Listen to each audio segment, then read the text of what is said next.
કાર્યક્રમને આગળ ધપાવીએ. જ્યાં ભક્તિ હોય છે ત્યાં તત્વ જીવંત હોય છે, અને જ્યાં તત્વ હોય છે ત્યાં આપોઆપ ભક્તિ હોય જ છે. ભક્તિ એ માત્ર સ્તુતિ નથી, પણ જીવનની મૌન સાધના એ જ આપણી ભક્તિ હોય છે. આજે એ જ જૈન ભક્તિ સાહિત્યની વાત કરવા માટે આપણે આ વચ્ચે આવી રહ્યા છે ડૉક્ટર રમઝાન હસનિયા. હું એમનો એક સૂક્ષ્મ પરિચય, આમ તો પરિચયની જરૂર હોય એવા એ વ્યક્તિ નથી, પણ તે છતાં એક નાનકડો પરિચય આપી દઉં. એમનો જન્મ તારીખ 3/12/1984 રોજ કચ્છના મોટી ખાખર ગામે થયો હતો. ગુજરાતી સાહિત્યના ઉદ્યમશીલ અધ્યાપક, સંશોધક અને વક્તા છે. તેમણે ગુજરાત અને કચ્છ યુનિવર્સિટીમાંથી સ્નાતકથી લઈ PhD સુધીનો ઉચ્ચ અભ્યાસ પૂરો કર્યો છે. હાલ Rapar government arts and commerce કોલેજમાં મદદનીશ પ્રાધ્યાપક તરીકે સેવા આપે છે. સાહિત્ય ઝરણું અને રવમાં નિરવતા જેવા સંગ્રહોનું સંપાદન કરનાર ડૉક્ટર રમઝાન હસનિયાની રચનાઓ પ્રબુદ્ધ જીવન, પરબ, સમણું જેવી સામાયિકોમાં પ્રસિદ્ધ થયા છે. જૈન સૂત્રો, મધ્યકાલીન સંત કાવ્ય, સાહિત્ય અને દર્શન વિષયે તેમની સરળ અને હૃદયસ્પર્શી વક્તૃત્વ શૈલી તેમને વ્યાપક લોકચાહના અપાવે છે. જૈના જેવી વૈશ્વિક સંસ્થાઓથી માંડીને દેશના અનેક મંચો પર તેઓ વિધિવત વક્તૃત્વ કરે છે. તેમનું કામ ધર્મ, સાહિત્ય અને માનવીય મૂલ્યો વચ્ચેનો સેતુ બની રહ્યો છે. મારો પ્રથમ એમની સાથેનો પરિચય એ એમના આનંદગંજી મહારાજના પદો પરનું વ્યાખ્યાન જ હતો, અને મને હજુ પણ યાદ છે કે એ સાંભળીને જે એક તરબોળપણું ફીલ થાય ને એ બહુ અલગ લેવલનું હોય છે. બસ, તો આ જ વિષય પર આપણે ડૉક્ટર રમઝાન હસનિયા સાહેબને વિચારો આપણા વચ્ચે મર્મસ્પર્શી બની રહે, અને એમના હૃદયથી આપણે એમનું સ્વાગત કરીએ. તાળીઓ થઈ જાય એક વખત.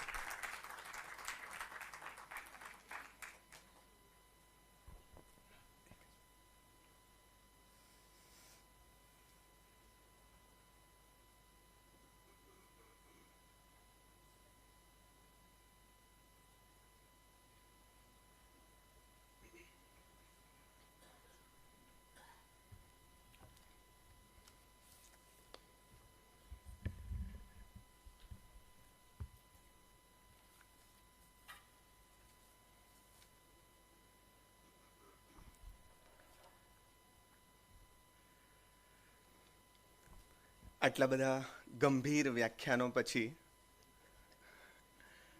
એક નાનકડા છોકરાને એના ગમતીલા એકદમ સરળ વિષયમાં રમવાની તક જેમણે આપી છે એ બંને આયોજક સંસ્થાઓના સંવાહકોને સૌથી પહેલાં મારા પ્રણામ છે. આચાર્ય વિજય જગતચંદ્ર સુરીજી મહારાજ, ઉપસ્થિત સૌ સાધુ ભગવંતો, સાધ્વીજી ભગવંત, ખરા અર્થમાં વિદ્વત્તા જેમને વરી છે એવા સૌ વિદ્વત્જનો, અને ગુરુ પ્રત્યેના ભાવથી ખેંચાઈને આવેલા કેટલાક એવા સરહૃદય ભાવકો કે જેમને આમાં કાંઈ ટપ્પોય ન પડતો હોય એવાય મેં કેટલાક જોયા, પણ બધાને ભાવ હોય ગુરુ મહારાજે બોલાવ્યા છે, આમાં આવવાનું છે ને કંઈક આપણાથી બને એ કરવાનું છે, એવા પણને મારે સલામ ભરવી જોઈએ સાહેબ, કે આ ગુરુ આજ્ઞા અથવા તો ગુરુ ભક્તિનું એક જુદું રૂપ છે. એટલે એવા જે હોય એ લોકો તાળી પાડે.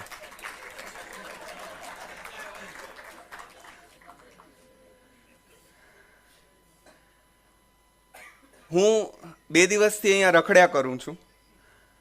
યતીનભાઈ મને શોધ્યા કરે પહેલાં ભાઈએ મને કહ્યું કે આગળ તમારું વ્યાખ્યાન છે, અહીંયા જ રહેજો એમ. એવો એમનો મેસેજ આવ્યો. એનું કારણ ભાઈને કહી દઉં. જ્યારથી પાટણનું આમંત્રણ મળ્યું, મારે પહેલી વખત અહીં આવવાનું બન્યું છે, સદભાગ્ય મળ્યું છે. એટલે જ્યારથી આમંત્રણ મળ્યું ત્યારથી મારા મનમાં કલિકાલ સર્વજ્ઞ હેમચંદ્રાચાર્યજી, પાટણની એ પ્રભુતા, એના એ ભવ્ય જિનાલયો, એની એ જીન પ્રતિમાઓ, આ બધી જ મારા મનની અંદર ઘોડાઈ રહી છે. અને બહુ જ વિનમ્રતાપૂર્વક માફી સાથે કહું તો મારું ખેંચાણ એટલું બધું એના તરફ હતું કે હું એ દિશામાં દોડી જતો હતો જ્યારે વચ્ચે સમય મળે ત્યારે. અને હું શોધતો હતો કે એ દાંડાવાળો ગોવાળિયો જે ધૂળને ખૂંદીને ગયો છે, એ જ ધૂળ હોય, અને એ ધૂળ ઉથલ પાથલ કરતાં ક્યાંક આપણા ચરણે આવી ચડે તો ક્યાંક એનો સંસ્પર્શ આપણને પ્રાપ્ત થઈ જાય. એ લોભે આ પાટણમાં હું 2 દિવસથી ફર્યા કરું છું. એની આરંભે માફી પણ આયોજકો પાસેથી માંગીને પછી મારી વાત શરૂ કરું. મારો જે વિષય છે એમાં મને નાના છોકરા તરીકે જરાક લાયસન્સ રૂપે 10 મિનિટ વધારે પહેલા રૂપકડા મહારાજ સાહેબે આપી છે, અહીંયા બેઠા છે. 2 વક્તાઓ, ઘણીવાર વક્તાઓ ના આવે એ બહુ મોટો ઉપકાર થતો હોય છે, એટલે શ્રોતા ઉપર ખાસ પણ કેટલાક વક્તાઓ ઉપર પણ, એટલે બિચારાએ બહુ લેસન કર્યું હોય ને પછી 10-10, 15-15 મિનિટ જ્ઞાન સત્રમાં એમને બોલવાનું કે ને પછી મૂંઝાઈને માંડ થોડુંક કહીએ, એના કરતાં થોડુંક ખીલવાની તક મળે તો મજા પડે. મારે ભક્તિ સાહિત્યની વાત માંડવાની છે, એટલે મેં કહ્યું તેમ મેં તમને હળવા એટલે કર્યા કે આ હળવાશ એ ભક્તિની પહેલી શરત છે, વિનાશ એ ભક્તિની પહેલી શરત છે. નાનો હતો ત્યારે એક કવિતા મનમાં આવેલી, એના શબ્દો નહીં કહું પણ મને એમ થતું હતું કે જો હું રૂનું એક ફોદું બની જાઉં તો કેવું સારું, કે એ હવામાં ઉડ્યા કરે, કુદરત જ્યાં ઉડાડે ત્યાં અને જેમ ઉડાડે તેમ. ન કોઈ ભાર, ઉડી એ જ શકે છે કે જે ભાર વિહોણું હોય. એટલે જ કદાચ મકરંદભાઈએ એમ કહ્યું કે અમે રે સૂકું રૂનું પૂમડું, તમે અત્તર રંગીલા રસદાર, વિંધી દ્યો ને અમને આરંપાર. આ વિંધાવાની શક્યતા ક્યારે રે? જ્યારે આપણે પહેલા ખાલી હોઈએ ત્યારે. ગુરજીએફ પાસે ઓસ્પેન્સ્કી ગયા ને ત્યારે એમણે પૂછેલું કે તને કેટલું આવડે છે, ને પેલા ભાઈએ મારી જેમ આમ કાગળિયા ભરાય એટલું લિસ્ટ બનાવેલું, અને પછી એ બધા જ પાના ફાડીને એમ કહ્યું કાંઈ નથી આવડતું, અને તોય તમારો ચેલો બનવું છે ને બનવું, નહીં બનાવો તોય આપણા રામ આ બેઠા. એટલે ભક્તિ તમને અંદરથી ખાલી કરી દે અને પછી એટલા જ ભીતરથી ભરી દે કે કશું જ બીજું તમારી ભીતર પ્રવેશી ન શકે, અને તમે અને તમારા પરમાત્મા બે જ જેમાં રમમાણ કરો એવી તાકાત જેમાં છે એ ભક્તિ સાહિત્ય છે. મારે એ કહેવું છે કે ભક્તિ એ અભિવ્યક્તિની જ એક રીત છે. ભક્તિમાં પણ અભિવ્યક્તિ છે અને અભિવ્યક્તિમાં પણ ભક્તિ છે. જીવ પરમના પંથે ચાલવાનું શરૂ કરે એટલે એને ઘણા બધા માર્ગો મળે. આ માર્ગે જઈ શકાય, આ માર્ગે જઈ શકાય, આ માર્ગે જઈ શકાય. ક્યાંક યોગનો માર્ગ કોઈ પસંદ કરે, કોઈ કર્મનો, કોઈ તપનો, વગેરે વગેરે ઇત્યાદિ. પણ એમાં એક ભક્તિનો માર્ગ છે. મને બહુ જ વિનમ્રતાપૂર્વક કહેવું છે કે આપણે બધાએ એવું સ્ટેટમેન્ટ આપ્યું છે, જે સ્ટેટમેન્ટ આપવાનો આપણને અધિકાર ન હોય ને એવા સ્ટેટમેન્ટ આપવાનો આપણને બહુ જ શોખ છે. એવો એક સ્ટેટમેન્ટ છે કે ઈશ્વર પ્રાપ્તિની સૌથી સરળમાં સરળ કોઈ રીત હોય અથવા તો માર્ગ હોય તો તે ભક્તિ માર્ગ છે. આવું આપણે કહ્યું. એમ કરીને મને એમ થાય, હું જ્યારે મહાવીર પ્રભુની હિંસા અહિંસાની વાત માંડું છું ને ત્યારે હું કાયમ એમ કહેતો હોઉં છું કે તમે કોઈની પણ સાથે કોઈની તુલના કરો છો ત્યારે તમે સંપૂર્ણ હિંસક હો છો. જ્યારે તમે એમ કહો છો કે આવું ક્યારેય ક્યાંય નથી બન્યું, હું કાલના ઉદ્ધરણોને ટાંકીને કહું કે હાથીની અંબાડી ઉપર ગ્રંથને બેસાડીને આવી ગ્રંથ યાત્રા ક્યાંય નથી થઈ, આવું કહેતા અમારી છાતી ગજગજ ફૂલે એ બીજી વાત છે, આનંદની વાત છે. પણ ત્યારે નાની નાની ઘટનાઓ જે સાહિત્યના ઉત્થાન માટે થયેલી હોય છે એની આપણે જુદી રીતે અવહેલના કરી રહ્યા છીએ. આ બારે વિનમ્ર રજૂઆત છે. આપણે આવું કર્યું છે, સૌથી વધારે કહેવાની શું કામ જરૂર છે? એવું કંઈ કહેવાની જરૂર રહેતી નથી. જ્યારે તમારી અંદર ભક્તિ પ્રવેશે છે, જ્યારે તમારી અંદર અધ્યાત્મ પ્રવેશે છે, ત્યારે એની પહેલી જ શરત એ બને છે કે તમે સૌથી નાના થઈ જાઓ છો, એટલે બાકીના બધા જ તમને મોટા લાગે છે. બધા જ મોટા લાગે છે. શ્રીમદજીને પોતાના અવગુણો એટલા મોટા લાગ્યા, સુરદાસને પોતાના અવગુણો એટલા મોટા લાગ્યા, અને તમામ ભક્તોને પોતાના અવગુણો મોટા અને ગુણો પહાડ જેવડા લાગ્યા.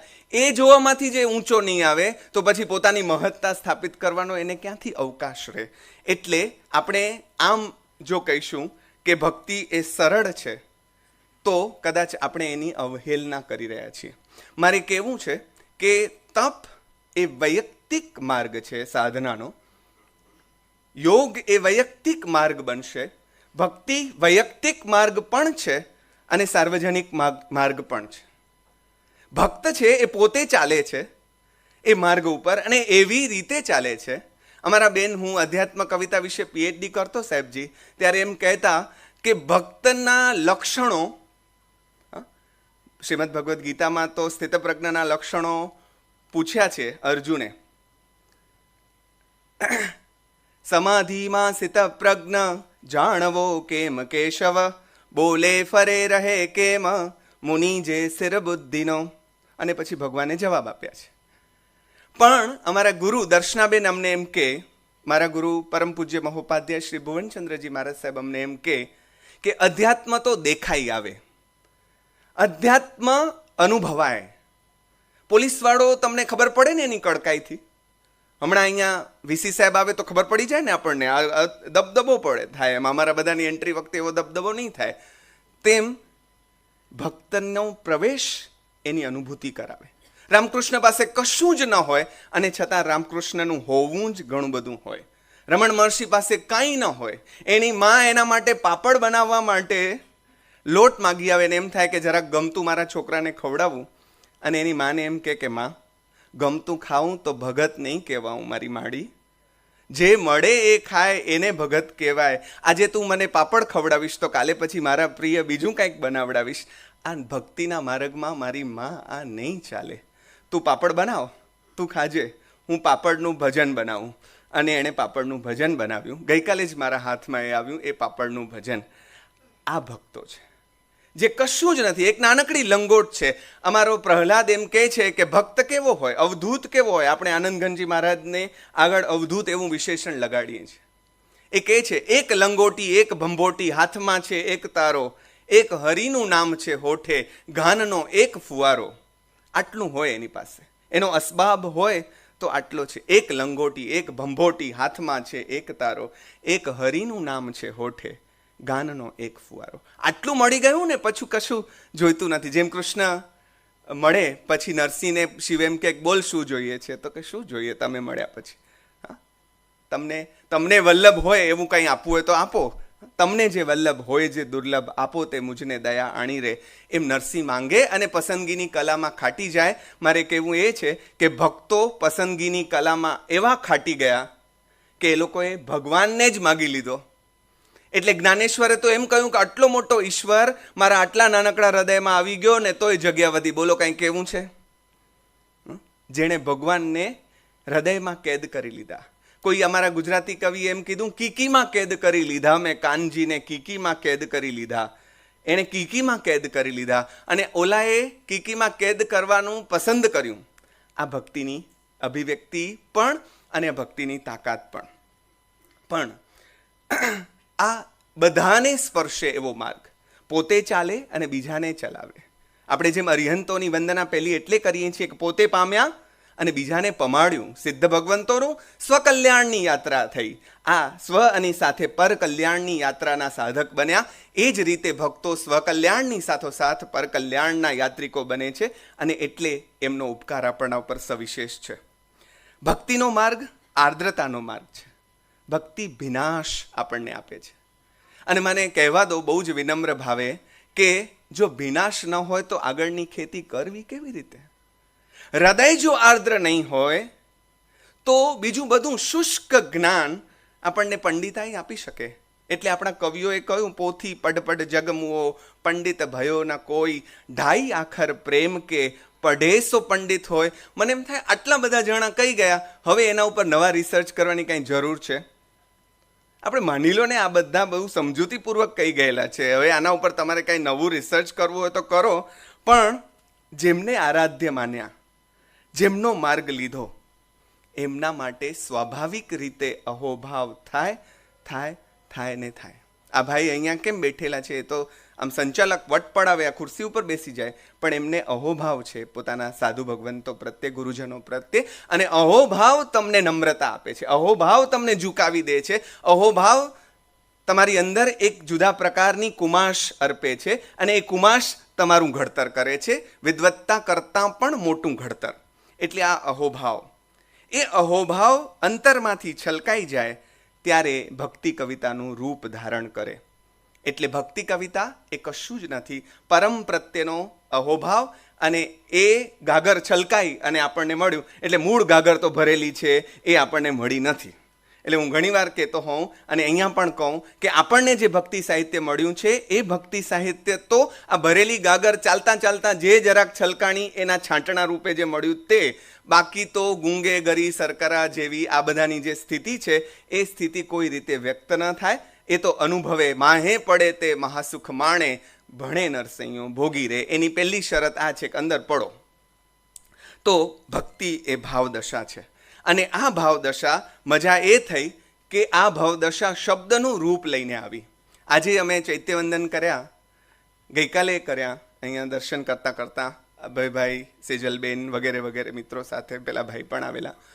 તો કેટલી બધી આ બધાના કવિ, આ બે સ્તવનો અભયભાઈ એવા ગવડાવે, એમને બધી ખબર હોય કે અહીંયા આ સ્તવન રચાયેલું ને અહીંયા આ સ્તવન રચાયેલું. અમને ફરજિયાત, અમે બધા મારી કુટીને મુસલમાન કરીએ તેમાં ફરજિયાત એમ કે અહીંયા આપણે આ જ સ્તવન ગાઈએ, એમ આપણે આ એ સ્તવનો અમે લોકોએ રાતા જાસૂદ ફૂલડાને એવા એ સ્તવનો અમે ગાયા. હવે મને કહેવું છે તે આ છે કે આ કવિ એ દેરાસરજીમાં જ્યારે પ્રવેશ્યા હશે ને એમના હૃદયની જે ભાવદશા હશે, તમે જુઓ કે આપણે ફિલિંગ્સને કેવી રીતે કેચ કરી શકીએ. How we can catch the feelings for the all time, how? એટલે આપણે ત્યાં એવું કહેવાયું કે કવિતા શું છે કે કવિતા એ રેકોર્ડ છે. All the beautiful moments, all the happy and beautiful moments of happy and beautiful minds. કે એ ઉત્તમ લોકોના સુંદર સુંદર, એટલે અહીંયા દેખાવડાની વાત નથી. અહીંયા ઘણા હું ક્યારનો એ જોયા કરતો, મારા સાહેબની પાછળ એટલા મસ્ત દેખાવડા મારા સાહેબ છે પાછળ, જોઈ લો, એકદમ સરસ. એટલે બધા જ છે, પણ કેટલાક તો આપણે હમણાં આજે આમ સવારે જોવા ગયા તો ભગવાનો એટલા દેખાવડા આપણને એમ થાય પ્રેમમાં પડી જઈએ.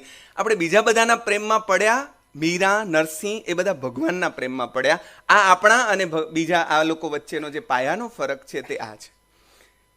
એકવાર મારે જવાનું થયેલું એક સાધુ મહંતની સભામાં, અને સોનાના સિંહાસન જેવા આસન ઉપર આચાર્ય મહારાજ બેઠેલા ને એ બાકીના બધા જાજરમાન શોભતું હતું આખું સ્ટેજ. એની વચ્ચે મહારાજ સાહેબ જેવા એક મેલા ઘેલા કપડામાં બેઠેલા સાધુ, મેં એમને વંદન કરીને મારી વાત શરૂ કરી કે જ્યાં મને સાધુતાનો સંસ્પર્શ દેખાય છે એવા સાધુ ભગવંતને વંદન કરીને મારી વાત શરૂ કરું છું. તો આ સાદગીનો જે સ્પર્શ છે એ આપણા ઓલા ભબકામાં ખોવાઈ રહ્યો છે, આડવાત થશે. પણ આ ભક્તિ આપણને જે ખેંચી જાય, આપણને નારદ પાસેથી ભક્તિ સૂત્ર મળે છે, અને એણે તો ત્યાં સુધી કહી દીધું કે સતુ અસ્મિન પરમ પ્રેમ રૂપા. પ્રેમ એટલે જ ભક્તિ, અને ભક્તિ એટલે જ પ્રેમ. હવે મારે પ્રેમલક્ષણા ભક્તિ જૈન સ્તવરોમાં કેવી રીતે છે એનો એક વિષય મળ્યો છે ને એનું લેસન કરવાનું છે. તમને બધાને કાંઈ મળે તો મને કહેજો. પણ મારે કહેવું છે કે આ પરંપરા ભગવાનના સમયથી જ શરૂ થાય. તમે જોજો, આપણા જે ઉપકારી હોય, હમણાં મહારાજ સાહેબ હોય ને જ એમની ગુણ કીર્તિની સ્તુતિઓ રચાઈ ગઈ. અમે લોકો, હું મારી જાતને પાયચલ ઘસનો કહું, કારણ કે અમારા ગુરુ પાયચલ ઘસના, તો બધા શ્રી પૂજ્યા પાર્શ્વચંદ્ર જીનપતિ સદૃશા એમ કરતા અમે લોકો મહારાજ સાહેબના ગુરુ મંદિરમાં પ્રવેશીએ અને શરૂ થઈ જઈએ. કારણ કે ગુરુ પ્રત્યેનો અહોભાવ આપણને બધાને જે હોય એ સહજ છે. એટલે ગુરુ હોય ત્યાં જ એમની સ્તુતિના વર્ણનના કાવ્યો રચાવાના શરૂ થઈ ગયા હશે. એટલે ગણધર ભગવંતોથી માંડીને આજ પર્યંતના કવિઓ ઉપર મારે એક દ્રષ્ટિપાત કરવાનો છે. એટલે મારે કહેવું છે કે નવકાર મંત્ર જે છે એ જે શાશ્વત મંત્ર કહેવાય છે એ ભક્તિનો સર્વકાલીન મંત્ર છે. નવકાર મંત્ર ભક્તિનો જ મંત્ર છે, સર્વકાલીન. કેવો ભક્તિનો મંત્ર? તો કે ભક્તિમાં ભાઈ ગંગા સતીએ હમણાં કહી દીધું, પણ આ તો પહેલેથી જે સત્ય હોય તે સત્ય હોય છે, એ વિભિન્ન રૂપે આવ્યા કરે છે. ભક્તિ રે કરવી એણે રાંક થઈને રહેવું પાનબાઈ, મેલવું અંતરનું અભિમાન. આ નવકારનું બીજ છે કે નવકાર નમો અરિહંત, એક શબ્દ કેટલી વખત આવે છે? નમો અરિહંતાણમ, નમો સિદ્ધાણમ, નમો આયર્યાણમ, નમો ઉવજ્જાયાણમ, નમો લોએ સવ્વ સાહુણમ. અરિહંત કરતાં પણ પહેલા નમો અથવા નમો જે તમે બોલતા હો તે એ નમવાની વાત છે. આપણે જો આ શીખી જઈએ, આપણો કંટાળો શું થયો કે આપણે ગોખવામાં બહુ પડી ગયા અને શીખવામાં પાછળ રહી ગયા. બહુ જ મુશ્કેલી આ થઈ. એટલા બધા આગમો આપણને મોઢે હોય, પણ અમારા ગુરુએ અમને એ શીખવાડ્યું કે સૂત્ર ઓછા મોઢે હશે તો કદાચ ચાલશે, પણ એકાદ સૂત્ર પણ રમઝાન જો જીવી જવાય તો આપણે ધન્ય બની જઈશું. એટલે જીવવાની કોશિશ કરો, બોલવાનું ઓછું કરો. લપલપ તો અમે લપલપિયા કાચબાની જેમ બોલ્યા કરીએ છીએ.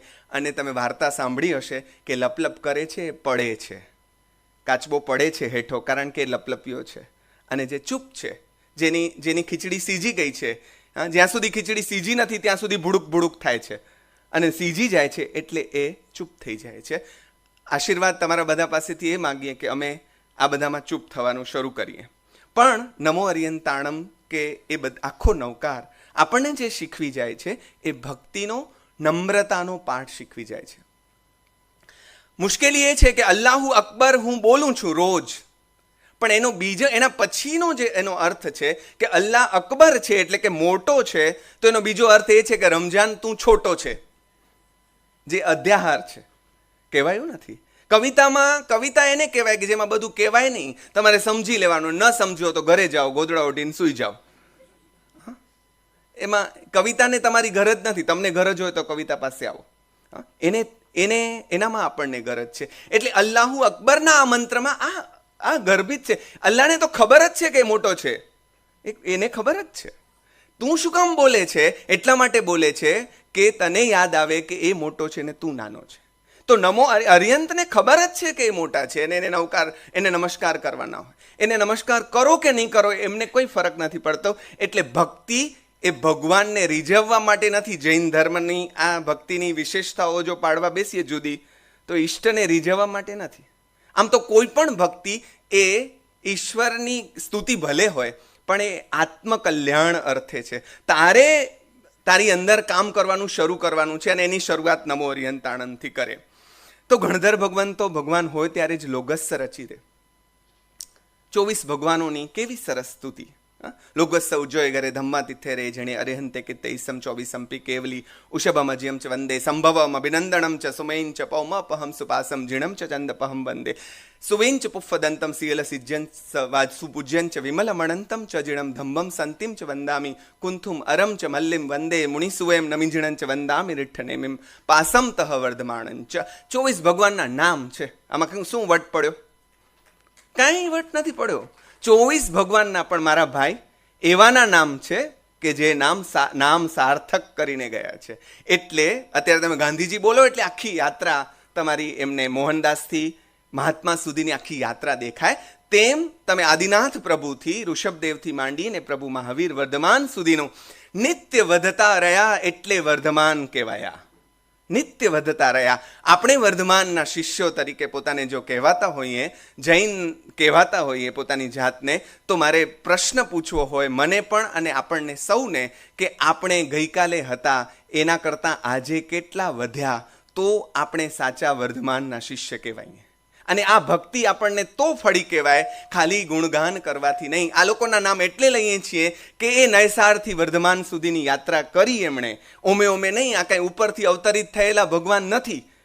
એ કોઈનો અવતાર નથી કે એ પહેલેથી પરમ પુરુષ જ તરીકે જન્મ લે છે. નહીં, આપણા જેવા જ સામાન્ય માણસ, આપણા કરતાં પણ કદાચ નિકૃષ્ટ કામો એ લોકોએ આગળના ભવોમાં કર્યા. આપણે બધા તો ડાયાડમરા છીએ. એ લોકોમાંથી કેટલા યુદ્ધો કર્યા છે, આપણે નથી કર્યા. આગળના ભવમાં કર્યા હોય તો ખબર નથી, પણ કેટલું બધું કર્યું હોય. પણ એ કરતાં ક્રમિક વિકાસ સાધતા અહીંયા પહોંચ્યા છે અને માટે પૂજવાને લાયક બન્યા છે. આ વાત લોગસ્સ બોલતા જો આપણને સમજાય, પમાય, તો આ લોગસ્સનું ભક્તિ સૂત્ર જે છે એ આપણને સાચા અર્થમાં ફળે.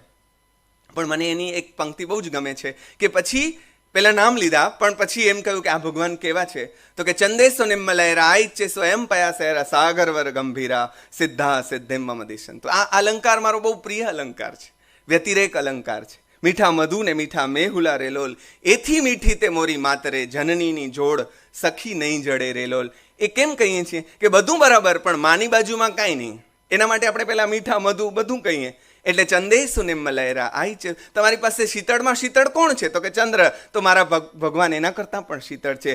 તેજસ્વીમાં તેજસ્વી જે સૂર્ય છે એના કરતાં પણ મારા પ્રભુ તેજસ્વી છે. અને ગંભીરમાં ગંભીર સાગર છે એના કરતાં પણ મારા પ્રભુ ગંભીર છે.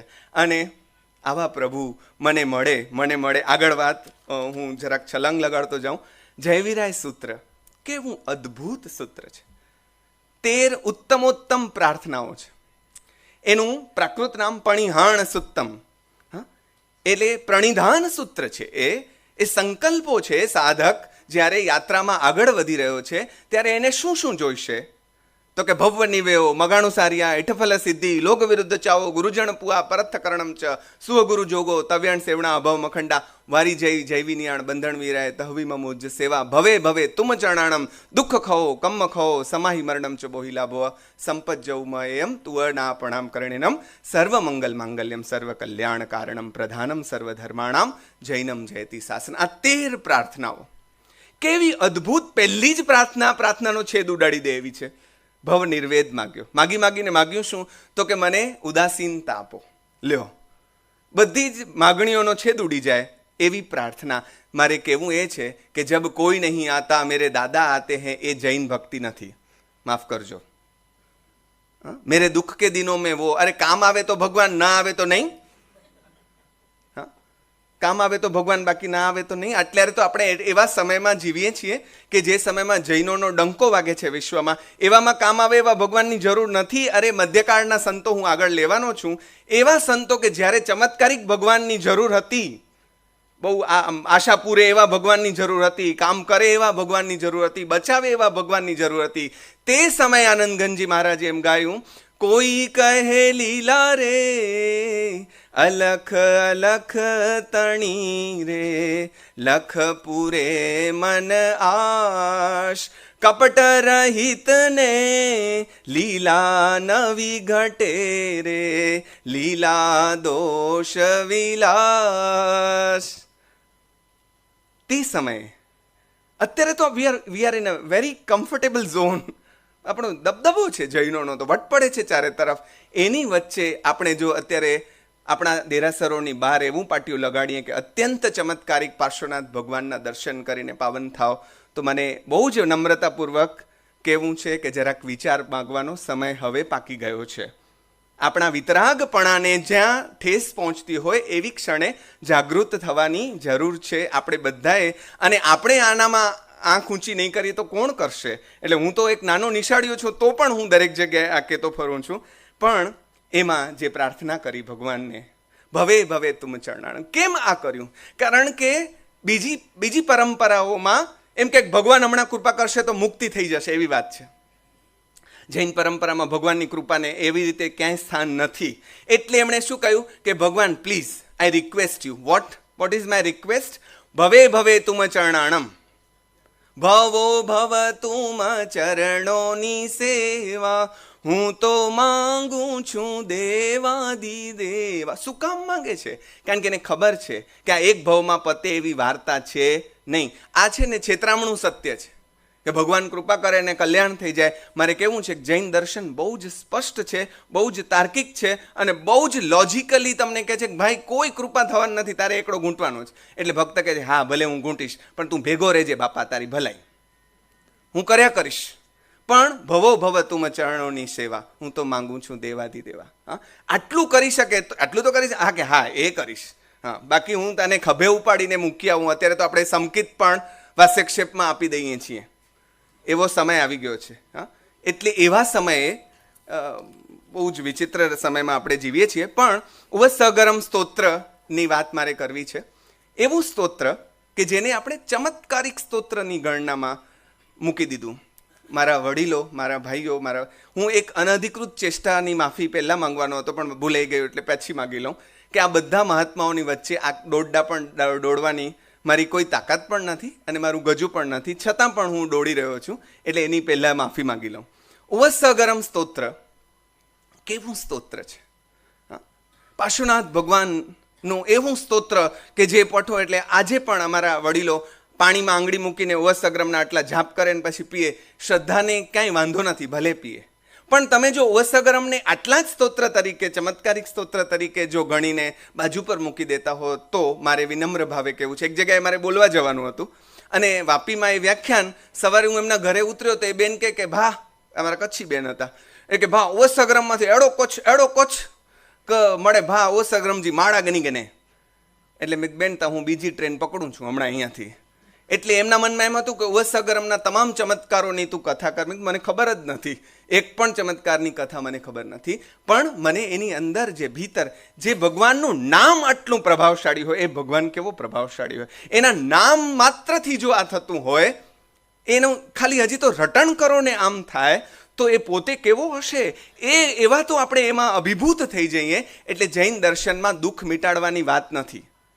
ભગવાન તમારું શરણું પામ્યાનું એ સૌથી મોટું સુખ કે દુઃખ હવે લાગે ના દુઃખ.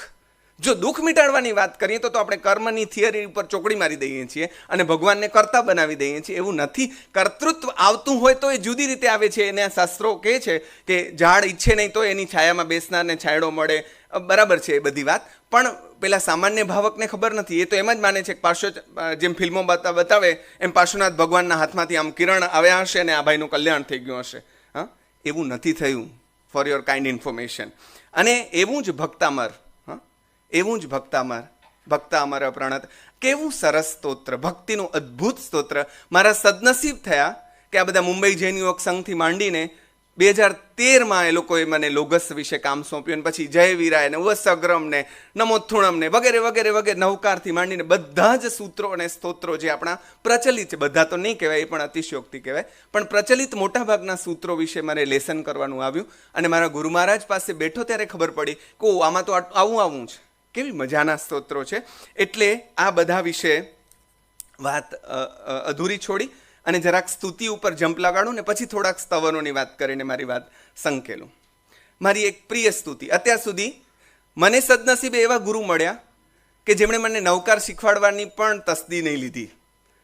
બધાને એમ થતું હતું કે આ છોકરો, હું 4 મહિના મહારાજ સાહેબ સાથે રહ્યો છું, એટલે બધાને એમ થતું કે આ ચેલો થઈ જશે એનો. એટલે બધાએ મને ઓલા શું કહેવાય, સાધુ બનવાના હોઈએ, મુમુક્ષુ તરીકે મને જમાડ્યો છે અને હું તો પ્રેમથી જમી પણ આવ્યો છું કે બિચારા રાજી થતા હોય તો આપણને શું વાંધો. એટલે એવી રીતે રહીએ એટલે સ્વાભાવિક છે. અમારા ગુરુ, હું તો સાહેબને કહેતો કે સાહેબ તમે આ જમીન પટ્ટે અહીં વ્યો તાણે અસાં કે કડા વીણું, આ અવિવેક થાય. હવે આ સાહેબ અહીંયા બેઠા હોય તો અમારે અહીંયા જ બેસવું પડે. એટલે મેં મારું ચાલે તો હું ખાડો ખોદીને નીચે બેસું, કારણ કે આ તમે સમાંતરે બેસો છો એ પણ ગુરુનો અવિવેક થાય છે. આવી રીતે અમે લોકો 4 મહિના સાથે રહ્યા છીએ.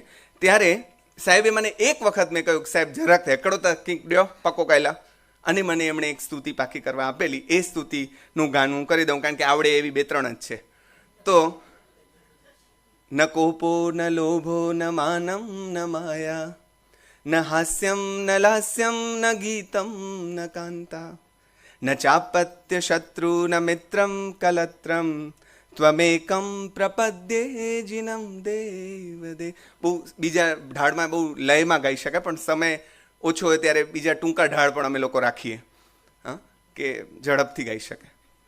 પણ ભગવાનનું આખું સ્વરૂપ કેવા ભક્તને શું હોય, આ બહુ સ્પષ્ટ થવું જોઈએ કે આરાધ્ય કોણ છે એ બહુ સ્પષ્ટ હોવું જોઈએ કે કોણ તારા આરાધ્ય છે.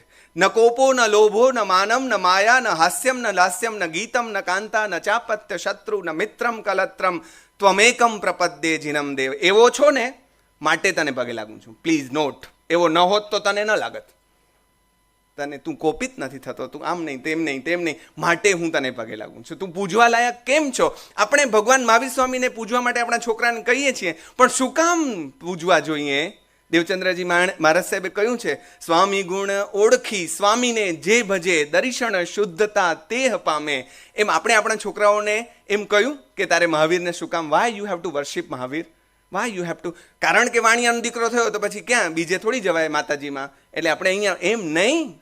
Y you have to worship Mahavir? That we have to explain to our kids. પછી એ લોકોને આપણે એની મહત્તા જુદી રીતે એને પગે લગાડવા ફરજિયાત બાંધી કૂટીને લઈ જવો નહીં પડે. એ ખેંચાઈને જશે. અત્યારની વાય જનરેશનને ખાલી તમારે એક્સપ્લેન કરવાનું છે. પછી જો એ સમજી ગયા, કન્વિન્સ થયા, તો એ ગુલામ બનીને રહી જશે. આપણે ફરજિયાત કરવા બેઠા અને સમજાવવાનું ભૂલી ગયા. પણ જીનેર ભક્તિ જે વૃદ્ધિ થવી જોઈએ, દિને દિને વૃદ્ધિ થાય, એ ભક્તિ મને જોઈએ છે. તો આપણી ભક્તિ ગઈકાલે હતી. દીક્ષાના 50 વર્ષે હું ઘણીવાર મહારાજ સાહેબને પૂછું કે આપની ભક્તિ ત્યારે જે હતી એમાં વધી કે પછી ઓટ આવી? ભરતી થઈ કે ઓટ આવી? વધી છે તો આપણું સાધુપણું સાર્થક થયું છે. આવી કારણ કે બહુ માંડ મળેલો સમય છે. આપણે આમાં આમાં આમાં આમાં વેડફી દઈશું તો નહીં પોસાય, તમને મને કોઈને નહીં પોસાય. એટલે દિને દિને વધવી જોઈએ. હા, તો આ વધી ભક્તામર, રત્નાકર 25, હૃદય પ્રદીપ 36, આ બધા ભક્તિના એવા ઉત્તમ સૂત્રો, સ્તોત્રો વગેરેના ગુજરાતી અનુવાદો પણ થયા. મારા ગુરુ મહારાજે ભક્તામરનો ગુજરાતી પદ્યાનુવાદ પણ કર્યો છે, હૃદય પ્રદીપ 36નો પણ કર્યો છે. અને આમાંથી આપણને મંદિર છો મુક્તિ તણી માંગલ્ય ક્રીડાના પ્રભુ આ મળ્યું.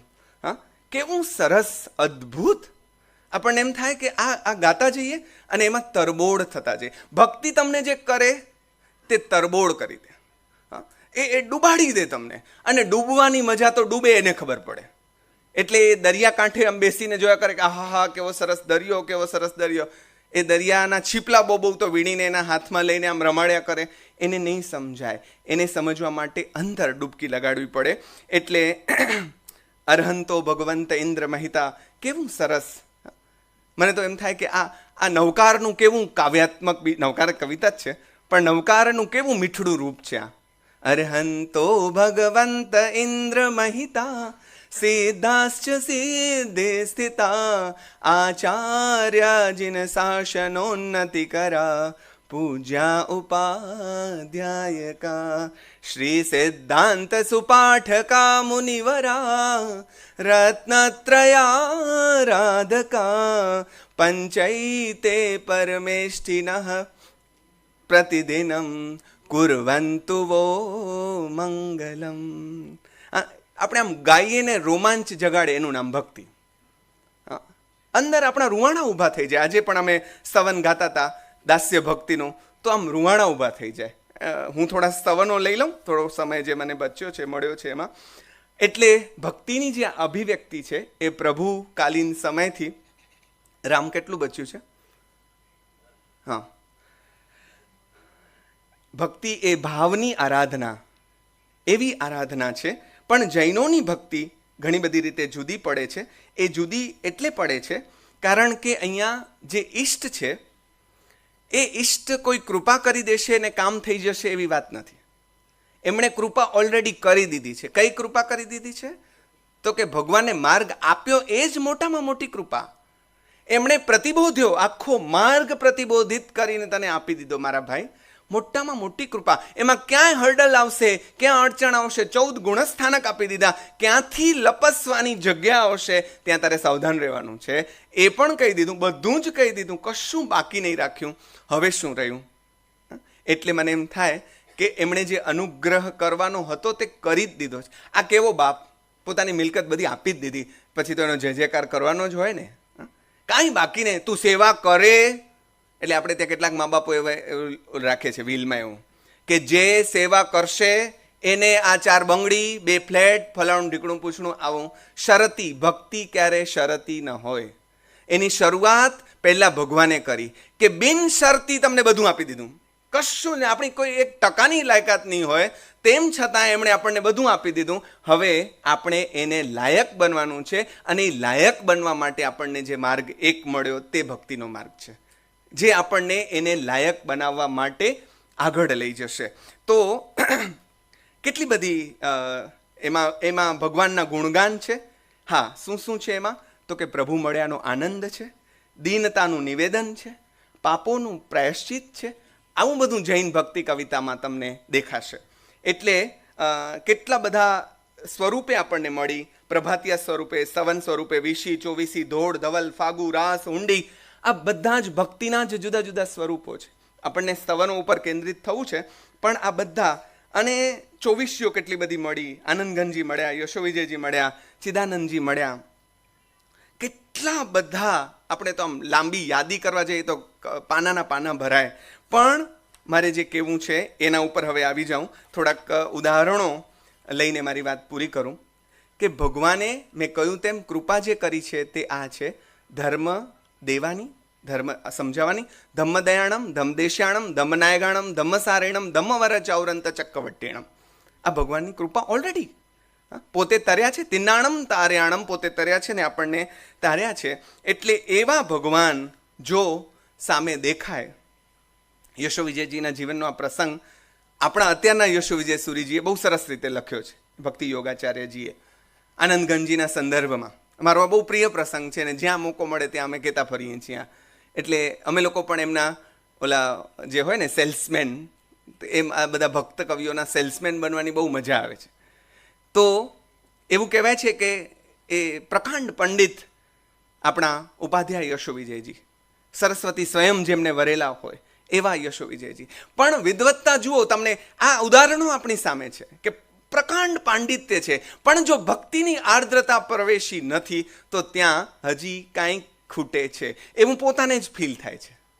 બીજો કોઈ કહેવા નથી આવ્યો. એટલે કોઈને એમ થાય કે તો હવે કેવી રીતે મળશે, તો કે એની જે પરાકાષ્ઠા છે એવા આનંદગંજી પાસે જાઓ. એટલે એમને મોકલ્યા છે, એ ગયા છે પોતે ફલવર્દી પાર્શ્વનાથ ને ના દેરાસરજીમાં. એ પ્રસંગ બહુ આમ રમાડીને એમણે લખ્યો છે, જાણે આમ આંખ સામે જોયો હોય ને એવી રીતે. અને મને એમ થાય કે જો એમાં કલ્પનાના રંગો ઉમેર્યા હોય તો પણ મજા પડે એવું છે. એટલે કે છે યશો વિજય સુરી મહારાજ કે ત્યાં પહોંચે છે અને જઈને પૂછે છે કે આનંદગંજીની કાંઈ ખબર પડશે. તો પેલા પૂજારી તો જુઓ, હવેના પૂજારી આપણે જોઈએ તો બધું બતાવે પણ પછી એમ છેલ્લે આપણે આવજો કરવા આવે એમાં પછી 50ની નોટ નહીં આપી હોય ત્યાં સુધી આપણને જોયા કરે. પણ આ પૂજારી, એણે પૂજારીનો જવાબ તો જુઓ. પૂજારી એમ કે હવા કા પતા ચલે તો આનંદઘન કા ચલે. આટલું મૂલ્યાંકન આપણે આનંદઘનનું નથી કરી શક્યા. કે હવા કા પતા ચલે તો આનંદઘન કા ચલે. તો કાંઈ વાંધો નહીં, આપણા રામ બેઠા અહીંયા ચૂપચાપ. આનંદગંજી ક્યારેક તો ક્યારેક આવતા હોય છે, આવશે. અને પોતે એ વ્યાખ્યાન આપવા બેસી જાય. એક દિવસ શિયાળાનો સમય હોય ને કામડો ઓઢીને આનંદગંજી મહારાજ પ્રવેશ કરે, ભગવાનના દર્શન કરે અને પછી ભગવાનની વાણી જુઓ. આ ભક્તિ છે, એમને કાંઈ જ જરૂર નથી આ વાણી સાંભળવાની. અને છતાં જેમ આ લોકોને કાંઈ જ જરૂર નથી મારા ટોપા સાંભળવાનું, પણ એ લોકો સાંભળે છે, ભગવાનની ભક્તિથી પ્રેરિત થઈને સાંભળે છે. આનંદગંજી મહારાજ પણ આ જ ભક્તિ ભાવથી પ્રેરિત થઈને ઉપાશ્રયજીમાં જાય છે અને જુએ છે તો યશો વિજયજી એ વાત કરી રહ્યા છે, વ્યાખ્યાન આપી રહ્યા છે. અને જુઓ તો ખરા આ લોકોની ભક્તને ઓળખવાની રીત. જોયા નથી કોઈ દિવસ, દર્શન કર્યા નથી, કામડો ઓઢેલો છે, ચહેરાની બહુ ખબર પડતી નથી, આંખો જોઈને ખબર પડી જાય છે કે આવી આંખોની ચમક આનંદગન સિવાય બીજા કોઈની ન હોઈ શકે. એટલે ઊભા થઈ જાય છે, પાટ ઉપરથી નીચે ઉતરે છે, એમને વિનંતી કરીને પાટ ઉપર બેસાડે છે, વ્યાખ્યાન પૂરું થાય છે અને પછી એમને કહે છે કે પ્રભુ દર્શનની અપેક્ષાએ આપની પાસે આવ્યો છે. ત્યારે અત્યારના કોઈ ગુરુ હોત તો કે યસ બેસી જા, આમે એકલો જ છું ને તારા જેવો ચેલો મળશે તો બીજા 50 ચેલા મારી પાછળ આવી જશે. નહીં મારા વાલા, આપણે વિતરાગના માર્ગે ચાલનાર છીએ. હું તમને કેવી રીતે દર્શન કરાવું? તમને જ થશે, તમારે જ કરવા પડશે. આ શ્રમણનો માર્ગ છે, આ શ્રમ તમારે જ કરવો પડશે.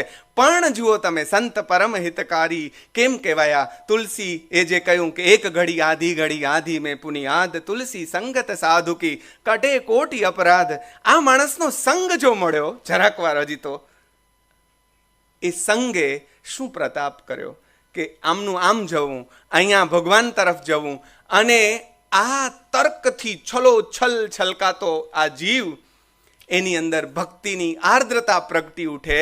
અને પહેલી વાર જે શાસ્ત્રીય સ્તવનો એમણે લખ્યા હોય એના પછી પહેલી વાર લોકઢાળમાં જગ જીવન જગવાલ હો, મરુદેવીનો નંદલાલ રે, મુખ દીઠે સુખ ઉપજે, દર્શન અતિ આનંદ લાલ રે, જગજીવન જગવાલ હો. આ સરકી પડે. એ લોકોને અમારી જેમ આમ કાંઈ લેસન કરીને ભગવાન સામે સ્તવનો નહીં ગયા હોય, એ લોકોના મુખે આ સ્તવનો સરકી પડ્યા છે. ઉપાધ્યાય યશો વિજયજી મહારાજ જગતથી ત્રસ્ત થયા હોય અને ગયા હોય શંખેશ્વર પાર્શ્વનાથના દેરાસરના, અને એમના મોઢે સરી પડે અબ મોહે સી આય બની, શ્રી શંખેશ્વર પાશ જિનેશ્વર મેરો તું એક ધણી. અને પછી મિથ્યામતી બહુ જન હે જગ મેં પદ ન ધરત ધરની. આવું કોને કહેવાય? કાં ગુરુને કહેવાય ને કાં ભગવાનને કહેવાય. પણ સારા સંગથી જે આ મારે કેવું, જૈન ભક્તિએ જે આપણને આપ્યું તે શું? ઉनको અબ તુજ ભક્તિ પ્રભાવે, આ ભક્તિનો પ્રભાવ છે. ઉनको અબ તુજ ભક્તિ પ્રભાવે, ભય નહીં એક કની. એટલે એમનો મને ભય નથી, એ તો બરાબર જ. સાહેબ એમ કહ્યું કે એના બે અર્થ થાય છે. એમને ભય નથી અને મને ભય નથી. મને નથી એ તો નિર્ભય, બરાબર છે, આપણે વટ પડાવીએ, પણ એમને મારાથી કોઈ ભય નથી. જૈન દર્શન જે આપણને આપે છે તે કેવળ નિર્ભયતાની સાધના નહીં, અભયત્વની સાધના આપણને પ્રદાન કરે છે. આ અભયત્વ કે સામેવાળા શત્રુને પણ, મહાભારતનો એક પ્રસંગ છે કે દ્રોણને બધા પૂછે છે કોનાથી ડરવા જેવો છે, ત્યારે કહે છે કે બધા ડરવા જેવા છે. 1000 હાથીવાળું બળ છે ભીમમાં, અર્જુન આવો બાણાવડી, ફલાણો દીકડો કૃષ્ણ આવા, પણ કોઈનાથી ડરતો નહીં, બધાને પહોંચી વળશું. ડરવા જેવો એક માણસ છે અને એ માણસ છે યુધિષ્ઠિર. કે એ માણસ જો વિચાર કરશે ને કે આપણે બધા નાલાયક છીએ અને આપણે બધાએ મરી જવું જોઈએ, તો એના વિચાર માત્રથી આપણે ધૂળ બનીને ઉડી જઈશું. પણ યુ ડોન્ટ વરી, તું ચિંતા કરતો નહીં, એ માણસ કોઈ દિવસ આવો વિચાર નહીં કરે. જેના શત્રુઓ એનાથી આ રીતે અભય હોય, એ અભયત્વની સાધના એ આપણી ભક્તિમાંથી આપણને પ્રાપ્ત થાય છે. એની દિશામાં આપણે બધાએ આગળ વધવાનું છે. પણ આ ભક્તિની વાત કરતાં કરતાં દર્શનની વાત એમાં વણી ન લે તો આપણા સાધુઓ સેના. મૂળ વાત તો દર્શનની કરવાની છે. અને મારે બહુ વિનમ્ર ભાવે કહેવું છે, મધ્યકાળના તમામ સંતોએ ભારેખમ દર્શનને અત્યંત સરળ બાનીમાં ગીતોમાં ગાતા કરી દીધું. એટલું બધું અઘરું શાસ્ત્રોનું આપણું જ્ઞાન એને પોતે પી ગયા અને પછી અમૃતની જેમ એમની વાણી ફૂટી અને એમાંથી આપણને જીન ગુણ સગડા અંગી કર્યા, દૂર કર્યા સવિદોષ. ભગવાન બનવાનો માર્ગ એક લીટીમાં કોઈ કઈ બતાવે? આ યશો વિજયજીએ કહ્યું. ભગવાન કોણ બની શકે? કરવાનું શું? સાહેબે અહીંયા હમણાં કહ્યું, સંવર નિર્જરા, સંવર નિર્જરા, સંવર નિર્જરા. આટલું જ છે, માર્ગ આટલો જ છે. એમ અહીંયા કહ્યું ગુણ સગડા અંગી કર્યા, દૂર કર્યા સવિદોષ. આપણે અત્યારથી મંડી પડવાનું છે, જ્યારથી સમજ્યા ત્યારથી. હા, એ કરતાં કરતાં એટલે શું કામ ગુણ ગાવાના છે એની પણ કવિતા આવે અને એમ કે છે, જેન ઉત્તમ ગુણ ગાવતા ગુણ આવે નિજ અંગ. અમને ઘર જ છે, તારા ગુણ અમે ગાતા નથી. આ સ્પષ્ટ કર્યું. શું કામ ગાઈએ છીએ? તો કે આ ગુણ ગાશું તો ગાતા ગાતા અમારી અંદર પણ, એટલે આ ભક્તિ, હમણાં અભયભાઈએ સવારે મને કહ્યું કે વ્યક્તિ રાગી ભક્તિ નથી, જૈનની ગુણાનુરાગી ભક્તિ છે. મહારાજ સાહેબ ગમે છે એટલે રૂપાળા છે માટે નહીં, ગુણવાન છે માટે ગમે છે. મારા ગુરુએ મારા એક મિત્ર વિશે મેં કાગળ લખ્યું કે મારો આ ભાઈબંધ મારો ફેવરેટ છે, બેસ્ટ ફ્રેન્ડ છે, ત્યારે મને કાગળમાં એમને લખ્યું કે રૂપાળો છે માટે જો ગમતો હોય તો વાંધો છે, પણ જો એમાં કાંઈ સારા ગુણ હોય ને તને ગમતો હોય તો કાંઈ વાંધો નથી. આપણે વ્યક્તિ પાછળ નથી દોડવાનું, ગુણની પાછળ દોડવાનું છે. આ જૈન ભક્તિ માર્ગ આપણને શીખવાડે છે. એટલે હવે પ્રભુ તું ગુણવાનો, એટલે ખબર શું પડે કે આપણે અવગુણવાળા છીએ. તો પ્રભુ મુજે અવગુણ મત દેખો, એમ કરીને પણ એક સવન મળે, પણ હું જવા દઉં. પણ આ અવગુણ આવ્યા ક્યાંથી એનો જવાબ આપણને આ કવિતાઓમાંથી મળે. એટલે એક સરસ સ્તવન છે, સાહેબ સાંભળો રે સંભવ અરજયા મારી, ભવો ભવ હું ભમ્યો રે નવલહી સેવા તમારી. આ બહુ ભમ્યો, બહુ જ ભમ્યો. પણ અરે કેટલાક સ્તોત્રોમાં તો એમાં દીક્ષા લીધી, આ કર્યું, દાન કર્યું, તપ કર્યું, ફલાણું કર્યું, ઢીકણું બધું જ કર્યું, પણ સમજણપૂર્વકનું નહીં કર્યું. વાત આ છે, સમજણપૂર્વકનું જ્ઞાન, સમજણપૂર્વકની ક્રિયા. એટલે આવી પણ પંક્તિઓ આપણને મળે. દાસ્ય ભક્તિની એક સરસ, મારી બહુ જ પ્રિય પંક્તિ છે, એટલે ગાઈ દઉં. આજ મારા પ્રભુજી સામું જુઓ ને. હવે આ સામુમાં આટલું કેમ લંબાવ્યું? કારણ કે મેઇન ફોકસ અહીંયા જ કરવાનું છે. પ્રભુજીને જે કહેવાનું છે એ આ છે, આજ મારા પ્રભુજી સામું જુઓ ને, સેવક કહીને બોલાવો રે, એટલે હું મન ગમતું પામ્યો, રૂઠડા બાળ મનાવો મોરા સાઈ રે. આ ખજાનો છે મિત્રો. વડીલો આપ સૌ તો જાણો છો, કેટલાકના હોઠ આમ થાય છે.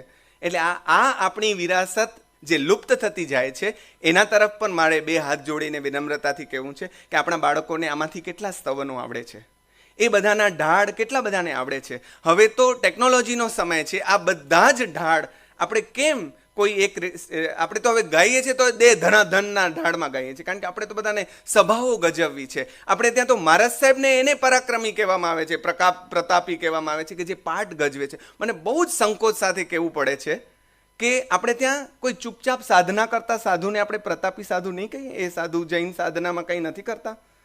પાઠ ગજવે એને આપણે સાધુ કહેતા હોઈએ અને આમ પ્રતાપી કહેતા હોઈએ, તો આપણને વ્યાખ્યાનકાર જોઈએ છે કે સાધક જોઈએ છે એ મને સમજાતું નથી. પણ આવા ભગવાન પાસે નિરખી નિરખી તુજ બિંબને રે હર્ષિત હુએ મુજ મન સુપાસ સોહામણો રે. કેવો સોહામણો દેખાવડો, ભયંકર. પણ દેખાવડાની વ્યાખ્યા જુઓ, કેવો દેખાવડો છે. આમ કઈ તમને રાગ યુક્ત કરી દે એવો નહીં. નિર્વિકારતા નયનમાં ને મુખડું સદા પ્રસન્ન. અમારા બેને અમને કહ્યું કે શિક્ષક પ્રસન્ન ચિત્ત હોય તો જ એને શિક્ષક થવું, નહીતર ગુણવંશા કહે છે એમ આજે જો દિવેલિયું મોં છે તો સીએલ લઈ લે. છોકરાઓએ કાંઈ ગુનો કર્યો છે? અમારે ત્યાં આવા કોઈ વક્તાઓ આવે કે જે લોકોનો સાંભળવા ત્રાસ થાય, આમ બીજી વાર બોલાવીએ નહીં સાહેબ, કે અમારા છોકરાઓના કાન કાંઈ થૂકદાની નથી કે જે આવીને બધા થૂકી જાય. એ જે આવે બધાને એમ થાય કે આ મારે કેવું છે. અરે મારે કાંઈ કેવું તો તમારે જે કેવું છે ઘરવાળીને કહો, એ નથી સાંભળતી એટલા લોકો વક્તા થાય છે અમારા. એટલે ઘરવાળી એટલે જે છે બહેનો છે એને કાંઈ નહીં કહેવાય, પણ નિર્વિકારતા નયનમાં છે માટે દેખાવડા છે, અને મુખડું સદા પ્રસન્ન છે માટે મને એ ગમે છે. આવા પ્રસન્ન ચિત્ત ભગવાન છે મારા, અને એને જોઉં ત્યારે મારી અખિયાં હર ખણ લાગી હમારી, અખિયાં હર ખણ લાગી દર્શન દેખત પાસ જીણંદ કો ભાગ્ય દશા અબ જાગી હમારી. આપણી ક્યારે જાગશે? મનો લોભ કાયમ એમ હોય કે આ બધા આને થયું. રામકૃષ્ણના ચેલા વિવેકાનંદ એટલે નરેન્દ્રમાંથી વિવેકાનંદ થયા કે એણે એમ કહ્યું કાલી તમારા કહેવાથી આવી, મારા કહેવાથી ક્યારે આવશે? કાલીના દર્શન થયા એમને, ત્યારે એમણે વિવેકાનંદે રામકૃષ્ણને જઈને કહ્યું કે આ તો તમારા કહેવાથી આવી, મારા કહેવાથી ક્યારે આવશે? મારા કહેવાથી કાલી હાજર હજુર થાય ત્યારે હું બરાબર તમારો શિષ્ય. એટલે આપણે આ બીપીએલમાંથી એપીએલ થઈએ જરાક. આપણે બાપના પૈસે લીલા લેર કેટલા દિવસ કરશું? જરાક તો આત્મનિર્ભર થઈએ. એટલે આ અનુભૂતિઓ આપણી ક્યારે થશે?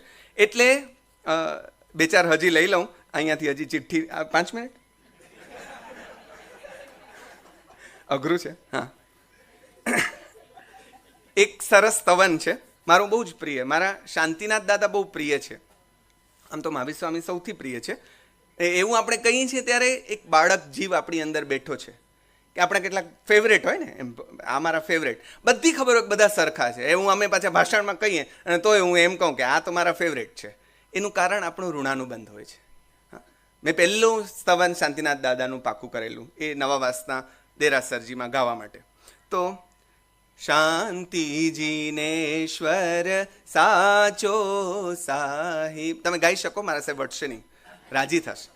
શાંતિ કરણ ઈણ કલી में हो जिनजी, तू मेरा मन में तू मेरा दिल में, ध्यान धरूं पल पल में साहेबजी, तू मेरा मन में तू मेरा દિલ में.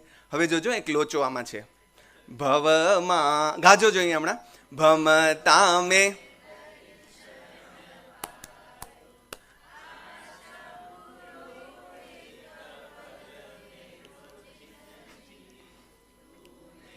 Yes, very nice.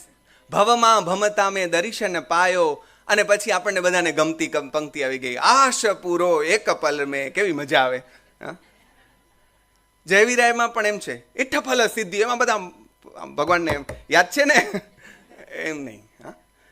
હવે હું બેઠેલો શીલચંદ્રસુરી મહારાજના શિષ્યો પાસે, અને કલ્યાણ હેમ હમણાં જેમનું નામ પડ્યું આચાર્ય તરીકે, એવા કલ્યાણ કીર્તિ મહારાજ, અમે તો એમને ટૂંકમાં કે મહારાજ કહીએ, બધા આર કે મહારાજ, કે મહારાજ બધા, એટલે અમારા કે મહારાજ. એમણે મને કહ્યું કે રમજાન અહીંયા લોચો છે, આપણે જે ગાતા જઈએ ને એમાં કેટલાક પ્રવેશતું જાય, એમાં ભૂલ થાય, એટલે આ બેસતું નથી. જુઓ, ભવમાં ભમતા મેં દર્શન પાયો, આશ પૂરો એક પલ મેં, એ કંઈ જામતું નથી. કવિતાની દ્રષ્ટિએ તો એના માટે ઉદાહરણ આપવું પડે. દ્રષ્ટાંત અલંકારની વાત એમણે મને સમજાવી અને કહ્યું કે ભવમાં ભમતા મેં દર્શન પાયો. સાચો પાઠ એ છે, ઈખ ઉગી જું થલ મેં હો જીનજી, તું મેરા મન મેં તું મેરા દિલ મેં. ને આપણે જીન રંગ ગાઈએ છીએ ને, રંગ વિજય પ્રભુ, એ રંગ વિજયજીનું સ્તવન છે. તો ઈખ ઉગી જ્યું, તારું મળવું કોના જેવું છે? તો કે રણમાં ઈક્ષું ક્યારે મળે? રણમાં કોઈ દિવસ શેરડી ઉગે? પણ તારું મને મળવું એ રણમાં શેરડી ઉગવા બરાબર છે ભગવાન. એટલે આપણને કવિતાના એકદમ ટીક માર્ક કરીને આ ખાંડવાલા સાહેબ આમ માર્ક આપી દે, બરાબર 2 માર્ક્સ પાકા. એમ આ કવિતા અહીંયા આપણે ખોટી ગાઈએ છીએ અને આ બરાબર છે. હમ મગન ભયે પ્રભુ ધ્યાન મેં, કેવી સરસ કવિતા છે. પણ એને હું છોડું છું. એની મજા છે, બિસર ગઈ દુવિધા તન મન કી, અચિરા સુત ગુણગાન મેં. બીક લાગે છે, આપણે દાઢી રાખીને આવ્યા છે ને એટલે 5 મિનિટ. હા,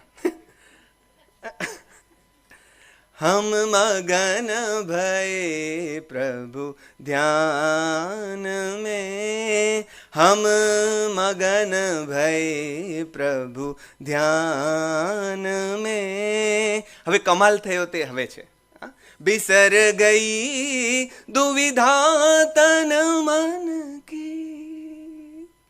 આપણે રોઈ પડીએ એવું વાસ્તવન છે. બિસર ગઈ દુવિધા તન મન કી, અચિરા સુત ગુણ ગાન મેં, હમ મગન ભય પ્રભુ ધ્યાન મેં. મિત્રો, ભક્તિની જે મજા છે તે આ છે. દુઃખ દૂર નથી જતા, એવા ભૂલાઈ જાય કે તમને યાદે ના આવે દુઃખ જેવું કાંઈ છે. કમાલ આ છે, કમાલ આ કમાલ ભક્તિ કરી શકે એમ છે. અને જરાક શરણે જોઈ જજો, મજા પડી જશે. એટલે આ કવિતા પાસે કેવો શબ્દ વૈભવ છે તમે જુઓ. અમારો પ્રેમાનંદ ઢ પાસેથી કામ લે, અઢળક ઢળિયો શામળિયો. એમ આપણા કવિઓએ કેવી રીતે ટ પાસેથી કામ લીધું, ડ પાસેથી કામ લીધું. હરે હું તો મોહ્યો રે લાલ, જીન મુખડાને મટકે. એ મોહવાની વાત પણ અહીંયા છે, પ્રેમલક્ષણા છે. આગળ હું બીજું પણ એક ઉદાહરણ કહું છું તમને કે મોહવાનું છે. સાહેબે કહ્યું ને હમણાં કે આ બધું ભાઈ તમે પુણ્યને પણ એમ કહેશો તો પછી કરવાનું શું? એટલે મોહવાની છૂટ છે. જ્યાં સુધી શુદ્ધ તરફ નથી પહોંચી શકતા ત્યાં સુધી શુભમાં રહેવાની છૂટ આપણને શાસ્ત્રો આપે છે. એટલે હા રે હું તો મોયો રે લાલ, જીન મુખડાને મટકે. બીજા અહીંયા ઓલું ગોરી તારા ગાલ ને એ નથી, કે એના તારા લટકાથી હું મોયો ને એ નથી. આ પ્રભુ તારા મુખડાના મટકે હું મોયો છું. અને જીન મુખડાને મટકે વારી જાઉં પ્રભુ મુખડાને મટકે. પણ એમાં આગળ કે છે, નયન રસીલા વયણ સુખાડા, ચિત્તડું લીધું હરી ચટકે. આ ટ પાસેથી જુઓ તો કેવું કામ લીધું એમણે. અને પ્રભુજીની સાથે ભક્તિ કરંતા. હવે વાત આ છે કે શું આ મટકે ચટકે લટકે કરવાનું છે? તો કે ના, પ્રભુજીની સાથે ભક્તિ કરંતા કર્મ તણી કસ તટકે, હારે હું તો મોહ્યો રે લાલ. કારણ કે આપણે ત્યાં 4 ધર્મ બતાવ્યામાં આવ્યા, દાનશીલ, તપ અને ભાવ. તો જેમાં સંપૂર્ણ તમે ભાવ ધર્મમાં ખીલી શકો એવી અવસ્થા કઈ? તો કે ભક્તિની અવસ્થા. અને જેમાં એ અવસ્થા કેવી હશે ભાવની? કે તમને ભગવાનને કોઈ પૂછે કે આ મહારાજ તપસ્વી હમણાં જો કાળ ધર્મ પામે તો ક્યાં જાય? તો કે નરકમાં જાય. અને પછી જરાક વારમાં દુંદુભી વાગે. આ તાકાત ભાવ ધર્મની છે. આપણને તો ખબર જ નથી. દાનના એકડા ભલે ઘૂંટીએ પણ ભાવને ભૂલી નથી જવાનું મારા વાલાઓ. આટલું ખાલી હું બધાને વિનમ્ર ભાવે એક નાનકડા છોકરા તરીકે, આ ભાવ ધર્મની સાધના આપણે ક્યારે કરીશું? અને એના તરફ આપણને જે દોરી જનાર તત્વ છે તે ભક્તિ છે. એટલે એના માટે પહેલા દાસ્ય ભક્તિ તો આવી, પણ પછી એને ચાહવું પડશે. એટલે પહેલા સાહેબે કહ્યું કે એ મોટો છે એટલે એને પૂજે છે, પછી એને પ્રેમ કરે છે, અને પછી એના જેવા જ થઈ જાય છે. એમ ભગવાનને અધિકાર ભાવથી આપણા કવિ એમ કે, સ્વામી તુમે કાંઈ કામણ કીધું, ચિતડું અમારું ચોરી લીધું. આ તમે બહુ ખોટું કર્યું એમ નથી કહેતા. પણ જો અહીંયા મજા કેન્દ્રમાં કોણ આવી જાય? જેમ કેટલીય ગોપીઓ એમ કીધું કે અરે આ મારે કાનુડામાં જરાય રસ નથી, પણ આ કાનુડો પાછળ પડી ગયો છે. એટલે બીજી ગોપીને કેવી બળતરા થાય કે હા હું જેની પાછળ છું એ આની પાછળ છે, એટલે બહેનોને બાળવાની બહુ મજા આવે. એમ અહીંયા આ બાળે છે ને એવી મજા આવે, ઈર્ષા કરાવવાની મજા આવે. એટલે આ તો ભગવાનને કહે છે, અને અહીંયા પોતાનું પ્રાધાન્ય. યશોવિજયજીએ તો એમ કહ્યું કે તારો એક પક્ષી પ્રેમ નિભાવવો અઘરો છે બાપ, આ તો અમે જ નિભાવે, બાકી કોઈ નિભાવે નહીં. એટલે ધન્યવાદ અમને હોવા જોઈએ. કાંઈ કેવું છે, ઓલો બિચારો કેસ હું કાન પકડીને, આ ભગવાનના બધાના અહીંયાથી આમ કાન ચોંટેલા છે ને, લગભગ પકડેલા હશે, આ બધાએ પકડાવ્યા છે. એટલે સ્વામી તુમે કાંઈ કામણ કીધું, ચિતડું અમારું ચોરી લીધું, પણ અમે તારા જ છીએ.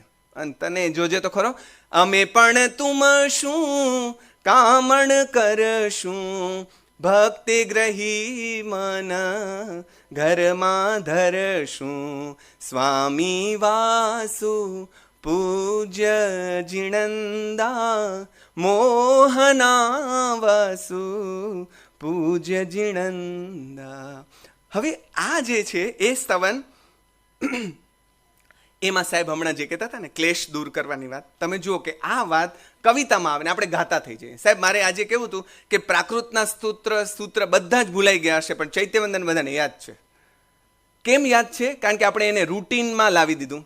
એટલે જે લોકોનો ક્રિયાકાંડ સામે વાંધો છે એને મારે નમ્ર ભાવે કહેવું છે, તો ક્રિયાકાંડ ન હોત ને તો આજે આપણને લોગસ નહીં આવડતો હોત. જેમ બીજા સૂત્રો આપણે ભૂલી ગયા, તેમ આપણે જયવીરાય ભૂલી જાત, તેમ આપણે વસગ્રમ ભૂલી જાત, બધું જ ભૂલી જાત. અને બીજું પણ સામયિકના સૂત્રો ને આ ને તે ને, અરે આપણે ગુરુવંદને ભૂલી જાત. અત્યારની ભાષામાં આપણે કાંઈક મહારાજ સાહેબ સાતામાં છો એમ કરીને બીજું કાંઈક બનાવ્યું હોત નહીં. આ આપણને ગોખાવડાવે છે એનો પણ ઉપકાર ગણજો કે એ બાને આપણે ભગવાન જે વાણીમાં બોલ્યા, જે ભાષામાં બોલ્યા, એ ભાષા બોલીએ તો છીએ, એ ભાષા તો બોલીએ છીએ. એટલે આ જે પરંપરાઓ રહી એને કારણે પ્રાકૃત આટલું તો સચવાયું, બીજું કાંઈ નહીં તો સચવાય કાંઈ નહીં, સંસ્કૃત ને પ્રાકૃત. પણ અહીંયા જુઓ કે કેવી સરળ રીતે આ વાત કરી દીધી. ક્લેશે વાસિત મન સંસાર, ક્લેશ રહિત મન તે ભવપાર. ખાલી કાંઈ ભગવાનના ગીતો ગાવાના કાનુડાના ના જેવો તું પણ કામણઘારો છો એમ કરીને આપણો કવિ અટકી જાય તો જૈન સાધુ કવિ નથી.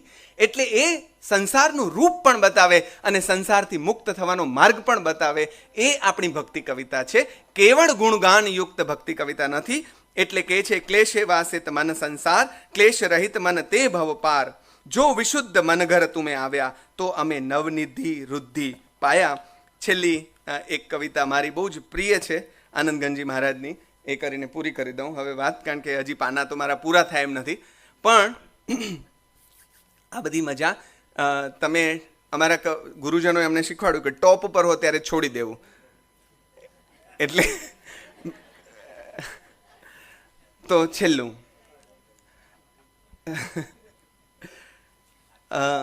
એક પ્રસંગ કહીને પછી આનંદગંજીના પદ ઉપર હું આવું. આપણે આ સાધુઓનું કેટલું અવમૂલ્યન કર્યું અને હજી પણ કરી રહ્યા છીએ. એમના સમયમાં પણ થયું, આપણે એમને સ્વીકારી નહીં શક્યા, ઓળખી નહીં શક્યા, એમને આપણે નાતબાર કાઢ્યા, આપણે બીજા પણ કેટલાયને કાઢ્યા, એના પછી પણ અમરેન્દ્ર વિજયજીને કાઢ્યા, આ બધાને કાઢ્યા. અને પછી આપણને જોઈએ છીએ ભગવાનનો માર્ગ કેવી રીતે મળે, ભગવાનના માર્ગ પાસે લઈ જનાર આપણને જોઈતા નથી. પણ આ આનંદગંજી પાસે આપણી અપેક્ષાઓ, મને એમ થાય કે આપણને બધા ચમત્કારિક બાબાઓની હવે શું જરૂર છે, ત્યારે શું જરૂર, અને કોને જરૂર પડી? પેલી રાજાની દીકરી વહુ, આ પ્રસંગ ભલે કદાચ દંતકથા હોય ને તોય મારે કહેવો છે કે રાજાની વહુને તમે એટલું વિવેક નથી કરતા. તમે વિચાર કરો, કોઈ સાધુ પાસે જઈને તમે એમ કહો બાબા તમારા પ્રતાપે એમને દીકરો થાય, આ વાક્ય મને એટલું અભદ્ર લાગે છે કે કોઈ સાધુ પાસે તમે એમ કહો બાબા બાપજી आपके प्रताप से हमें बच्चा हो वो ऐसा आशीर्वाद दीजिए. आनंदगंजी પાસે પેલી રાણી એમ કહેવા જાય કે મને દીકરો થાય એમ, તો આનંદગંજી બિચારા કે શું કહું તને બાઈ, કાંઈ નહીં, એટલો ત્રાસ દીધો હશે બાઈએ, માફ કરજો પણ બેનો સાધુ ભગવંતોને બહુ ત્રાસ દેતા હોય છે, ભક્તિ પણ બહુ કરતા હોય છે પણ ત્રાસ પણ બહુ દેતા હોય છે. એટલે આવો ત્રાસ યુગોથી ચાલ્યો આવ્યો છે. પણ એ બાઈ એની પાસે આવીને એમ કે મને બાળક, આનંદગંજી ચિઠ્ઠી લખી દે, માદડિયું બનાવીને, મુસલમાનોનો સમય છે એટલે માદડિયું તાવીઝ પહેરી લે, મજા કર જા. અને બાઈને 9 મહિને બાળક પણ થાય અને મારી જેવી હરક પદુડી હોય તે કેવા આવે, બાપજી આપકે પ્રતાપ સે બચ્ચા હુઆ હૈ. હા, આ વાક્ય પણ એટલું જ અભદ્ર છે. આનંદગંજી તો એ જ સેકન્ડે ભૂલી ગયા હોય, જેમ રામકૃષ્ણ ભૂલી જાય કે કોઈ પણ ભક્ત ભૂલી જાય. અને પછી આનંદગંજી કે અચ્છા બેન જરાક માદડિયું વાંચ તો ખરી, અંદર શું લખ્યું છે. અને એમાં લખ્યું હોય કે રાજા કી બીવી કો લડકા હોવે કે ન હોવે ઉસમેં આનંદગન કો ક્યાં. પણ મારે જે હસાવવા નથી તમને, મારે કહેવું એ છે કે જે માણસ પાસેથી આપણને અધ્યાત્મનો એકડો ગૂંટવાની ગરજ હોય એ માણસ પાસે આપણે છોકરા માગીને અટકી જઈએ છીએ. અરે ઈશ્વર પાસે, રાજા પાસે તમારે ચપટી ચોખા માગવા ન જવાય કે આજે ખીચડી કરવી છે, મગ તો છે પણ ચોખા વાટકી ખણ ઘટ્યા છે, જરાક દ્યો ને. એવું બાજુવાળી પાસે જવાય, એની પાસે ન જવાય ખાંડ ચા માગવા માટે. ભગવાન પાસે તો શું મગાય એ આપણને આ ભક્તિ કવિતા શીખવાડે છે. અને આપણા આનંદગંજીને એ લોકો બધાએ તો જે વટકે સાથ એમની કવિતાઓ આપી છે એ વટ મને બહુ ગમે છે. આનંદગંજીની બીજી ઘણી વાતો મને બહુ ગમે છે, પણ ઋષભ જિનેશ્વર પ્રીતમ મારો એ તો મારું બહુ પ્રિય છે. પણ મને એક સ્તવન એમનો જે ગમે છે એ છે ધીંગ ધણી માથે કિયો રે. આ પંક્તિ મારી બહુ પ્રિય છે કે મારી માથે કાંઈ જેવો તેવો નથી, ધીંગો ધણી છે. આ પ્રેમ લક્ષણાની એક જુદી છાંટ છે. ધીંગ ધણી માથે કિયો રે, કુણ ગંજે નરખેટ વિમલજીના દીઠા લોયણ મારા સીજા વાંછિત કાજ વિમલજીના દીઠા લોયણ દુઃખ દોહાગ દૂરે ટળ્યા રે. આખું બહુ જ સરસ સ્તવન છે. પણ આ સ્તવનો એની પાસે જે ભાવની વિવિધતા છે, એની પાસે જે અભિવ્યક્તિની વિવિધતા છે, એની પાસે જે અનુભૂતિની વિવિધતા છે, અનુભૂતિમાં એટલું બધું વૈવિધ્ય છે કે તમે વાત નહીં પૂછો. અને એનું કારણ એ છે કે દરેકની અનુભૂતિ જુદી જુદી હોય. તમે ભલે પ્રભુ મહાવીરના માર્ગે ચાલો, પણ તમે ચાલશો એટલે તમને જુદું જુદું અનુભવાશે. અને એના માટે તમારે લેટેસ્ટ કોઈના સ્તવનોમાંથી, એટલે સ્તવનો નહીં પણ કાવ્યોમાંથી પસાર થવું હોય તો તમે મકરંદભાઈમાંથી પસાર થજો. તમને ખબર પડશે કે અધ્યાત્મના માણસને કેવું કેવું થાય, તો કે આજે આવું થાય, કાલે આવું થાય, અને એ તમને થશે એવું નથી, તમને બીજું થશે, કારણ કે એ તમારું પોતાનું હશે. તો ભક્તિ કવિતા દરેક જણની ઇન્ડિવિજ્યુઅલ છે. અને એટલે વ્યક્તિએ ભાવે આ ભક્તિ કવિતા જુદી પડે છે. એટલે એના વેરિએશનની તો હું નાનકડી જીભ શું વાત કરી શકું. એટલે સમદરમાં ચરકલડે ચાંચબોડી, એમ મારા જેવું નાનકડું ચકલું આ નાનકડા સમંદરમાં જીભમાં ચકલીમાં. જી સાહેબજી, જેટલું આવ્યું એટલું કહી ગયો. હા હા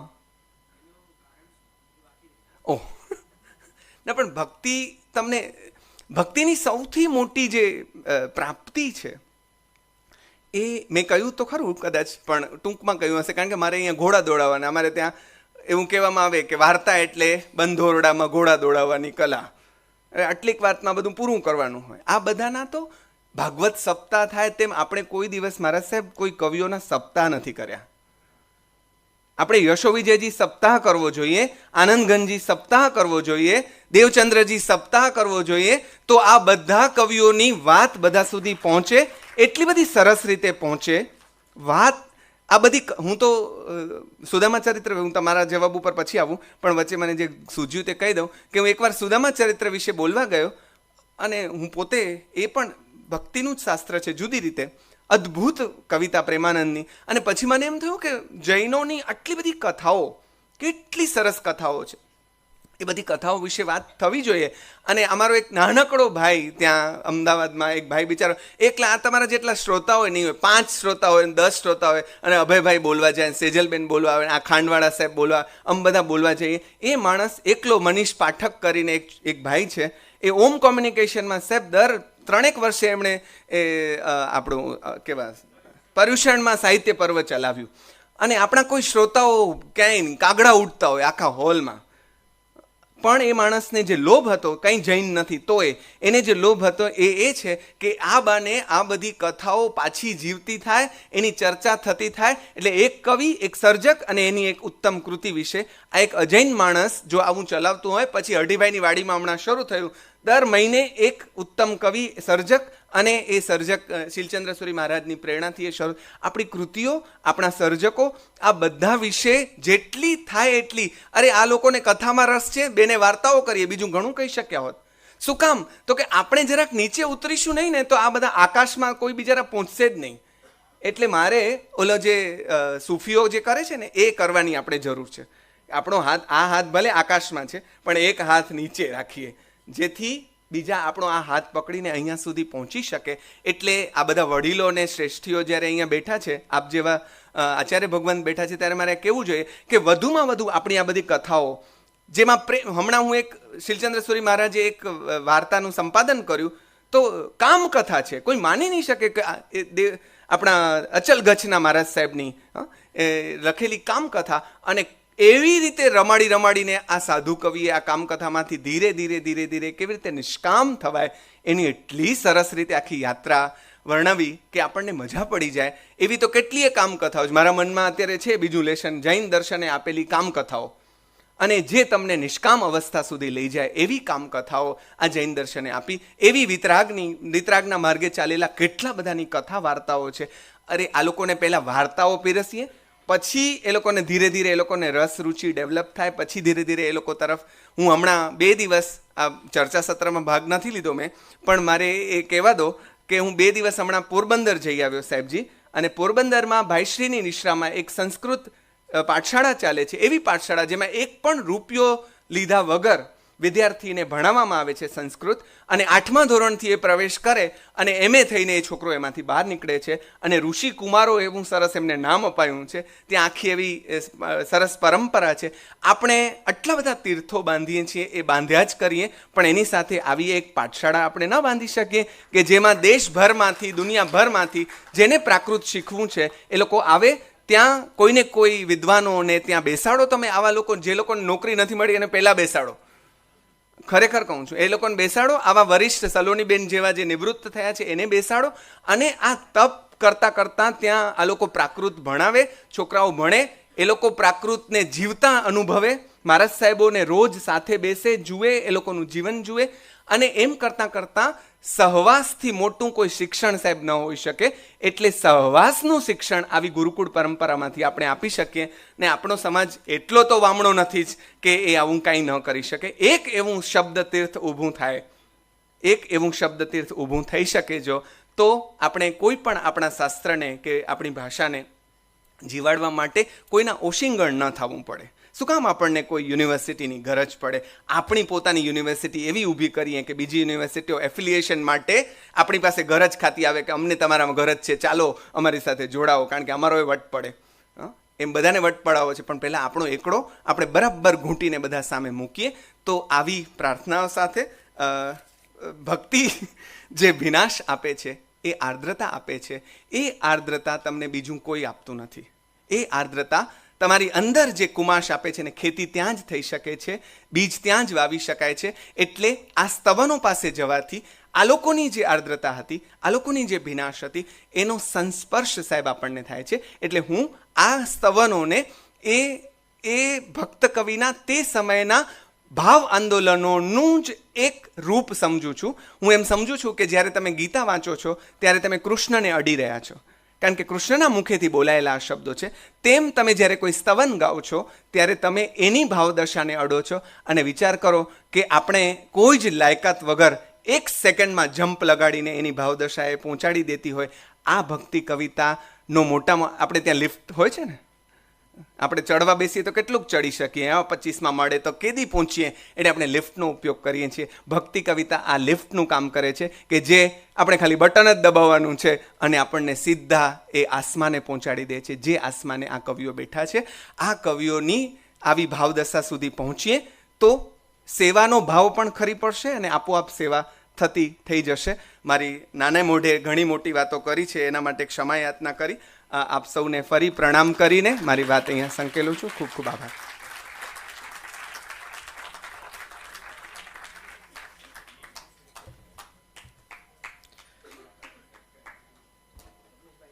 કદાચ કોઈક શબ્દો રમજાનભાઈના વખાણ માટે ઓછા પડશે. હું એમને વિનંતી કરીશ કમલેશ કાકાને કે રમજાનભાઈનું બહુમાન કરે. આમ તો જન્મ મુસ્લિમ પરિવારમાં થયો છે, પણ આજે એમને સાંભળીને મને એવું લાગે છે કે કદાચ આટલો જૈન તો હું પણ નથી.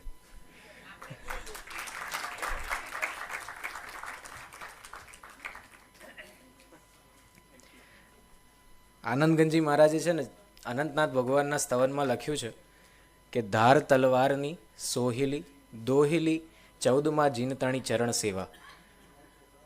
આપણને કદાચ તલવારની ધાર પર ચાલવું હજુ પણ ઇઝી છે, હજુ પણ સહેલું છે, પણ ભગવાનની ચરણોની સેવા કરવી, ભગવાનની આજ્ઞા ઉપર ચાલવું એટલું જ અઘરું છે. અને આજે રમજાનભાઈને સાંભળીને એવું લાગે કે આપણે આનંદગંજી મહારાજના સદેહે તો એમના દર્શન નથી કર્યા, પણ શબ્દદેહના દર્શન આજે રમજાનભાઈના મુખે થઈ ગયા. આપણે ખૂબ જોરદાર તાળીઓથી આપણે એમને વધાવીએ.